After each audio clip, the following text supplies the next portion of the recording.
On a la chance aujourd'hui de vivre une séance d'échauffement avec Céline Boutier. Allez, suivez-moi, elle va nous expliquer sa séance.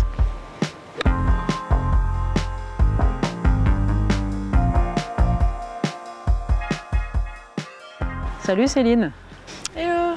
Alors tu nous fais le privilège de nous montrer ta séance d'échauffement avant tes tournois ou tes parties d'entraînement. Donc tu vas nous expliquer un petit peu par quoi tu commences justement quand tu arrives aux practices. Je commence d'abord par le wedging, donc je commence à faire d'habitude j'ai quelques cibles sur le practice, donc je vais arriver à shooter la distance et après je vais essayer d'étalonner un peu mes wedges, du coup à peu près d'une trentaine jusqu'à 60-70 mètres. Et je vais faire un peu de répétition juste pour essayer d'étalonner mes distances ce matin-là. D'accord, donc tu es déjà sur l'étalonnage, pas forcément sur les sensations, mais tu es déjà sur des cibles précises avec tes coups. J'essaie d'ajuster mes sensations à la distance que j'essaie d'avoir sur le parcours. Ouais, c'est ça. Et du coup, je commence par ça. Donc là, j'ai mon 58 et j'essaie d'à peu près une cinquantaine de mètres. Et je vais faire quelques balles à chaque distance. Je vais essayer d'aller de plus en plus loin, d'une dizaine de mètres, après une dizaine de mètres. Et ça, tu répartis à peu près combien de balles là sur tes wedges justement? Tu te donnes à peu près combien de balles ou de temps pour ce secteur de jeu-là? Ouais, c'est pas vraiment en termes de temps, c'est vraiment quand je sens que valider, quand tu as validé à peu près toutes les distances. Voilà. Ok.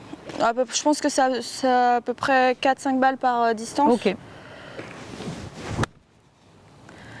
Et après, je vais augmenter jusqu'à 70. Et après, une fois que ça s'est fait, du coup, je vais passer plus au long swing. Et même quand tu vas monter dans les clubs, tu es aussi toujours sur des cibles? Oui, je vais toujours avoir une cible au practice. J'aime pas vraiment taper sans avoir de cible. Du coup, là, par exemple, je vais prendre le panneau de 200. Et d'habitude, j'ai un stick aussi au sol. Donc ça m'aide aussi pour l'alignement.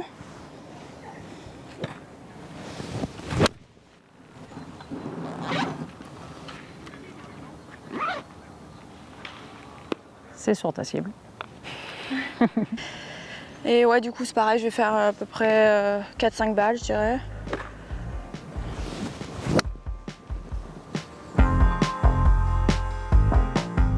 J'ai toujours un peu de wedging, même si c'est un parcours un peu plus long où je vais peut-être pas avoir autant de wedge, mais généralement, il y en a quand même pas mal déjà sur les par 5. Ouais. Et du coup, c'est quand même important pour moi de commencer comme ça. Et puis, ça me permet aussi d'éveiller mes sensations aussi. Parce que parfois, ce qu'on ressent et ce qui se passe, il peut y avoir un décalage. Ouais. Du coup, ça me permet vraiment de réunir un peu la coordination des yeux et de mon corps. Du coup, ça me permet je sais pas, d'éveiller un peu mes sensations. Et après, donc, du coup, je vais augmenter de clubs, toutes les à peu près 4-5 balles. Je vais passer au fer 8, au fer 6. Après, là, par exemple, j'ai un hybride 5 et un fer 5. Donc ça, je change entre les tournois en fonction du parcours. Et du coup, je vais taper mon fer 5, soit mon hybride 5 à l'échauffement. Donc là, par exemple, je pense que cette semaine, je vais prendre l'hybride. Tu l'utilises pour combien, toi, à peu près, là, l'hybride 5? En distance? Ouais, au carré en distance? En distance, de carré, je suis à 165. D'accord. Ce qui est à peu près similaire à mon fer, donc c'est vraiment juste en termes de portée qu'il y a une différence. Donc selon les parcours, tu vas plus favoriser le fer 5 que l'hybride juste pour tes hauteurs de balle et les attaques de green. Surtout, ça dépend beaucoup de la fermeté des greens. Et l'hybride est aussi très sympa à utiliser dans le rough.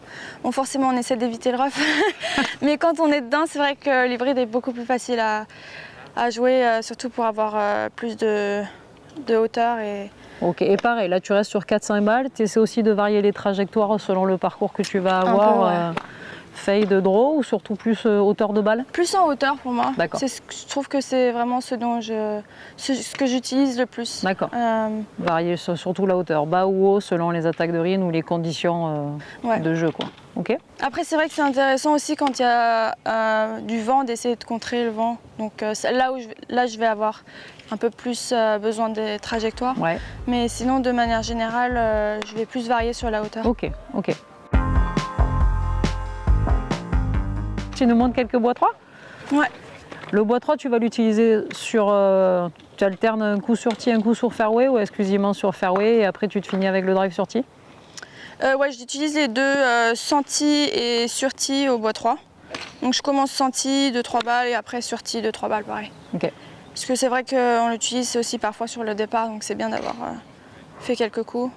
Et parfois j'essaie aussi d'imaginer certains trous ou certaines mises en jeu sur le practice, où je sens que je suis peut-être un peu moins à l'aise, où je sens que j'ai envie d'avoir un peu plus de confiance au départ. Je vais essayer de me l'imaginer au practice.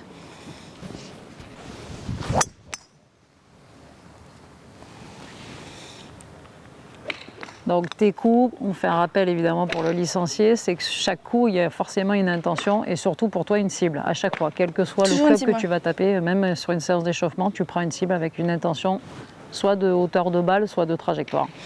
Ok. J'aime bien avoir le feedback, donc... Voire même te mettre en situation de trou, en visualisation. Oui, après ça, c'est vrai que je le fais plus sur le bois 3 et le drive. Ouais. Plus qu'avec les fers ou les wedges. Ça va être plus du départ, je dirais. Ok. Et après, je finis au drive. Du coup, je vais taper quelques balles.